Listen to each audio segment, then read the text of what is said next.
యేసు ప్రభు వెలుగై ఉన్న ప్రకారము మనమును వెలుగులో నడిచిన ఎడల ఆయన పిల్లలమై ఉంటాము. ఎందుకంటే ఆయన వెలుగై ఉన్నారు. అప్పుడు మనం అన్యోన్య సహవాసం కలిగి ఉంటాము. యేసుక్రీస్తు ప్రభు రక్తం వల్లనే మన ప్రతి పాపం నుండి కడగబడ్డాము. వాక్యం ద్వారా కూడా దినదినము మనం అంతరంగం కడగబడుతూ ఉంటుంది. కనుక ఎవడైనాను సహోదరుని ద్వేషించిన ఎడల వాడు ఇప్పటికీ చీకటిలోనే ఉన్నాడు. చీకటి అతని కన్నులకు గుడ్డితనం కలిగజేశాను గనక తానెక్కడికి పోవచున్నాడో వానికి తెలియదు. యేసుక్రీస్తు ప్రభువుని శాస్త్రులు పరిసయ్యులు విమర్శించారు. కానీ ప్రభు అన్నాడు, విమర్శించొద్దనలే అనలేదు, కానీ న్యాయబద్ధంగా వాక్యానుసారంగా విమర్శించమని చెప్పాడు.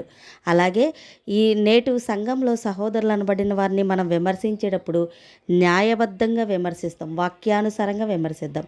అలాగే విభేదాలు ఉంటే ఉండవచ్చును గాక, కానీ ఒకరితో ఒకరు సహవాసం కలిగి ముందుకు సాగాలి. సహోదరుల ఐక్యత ఎంత మనోహరము, ఎంత మేలు, సంఘానికి ఎంతో ప్రయోజనకరం అవుతుంది. శేషం కొద్దిగా ఉంది, బహుగా ప్రార్థన చేయండి. యేసుక్రీస్తు ప్రభు న్యాయాధిపతిగా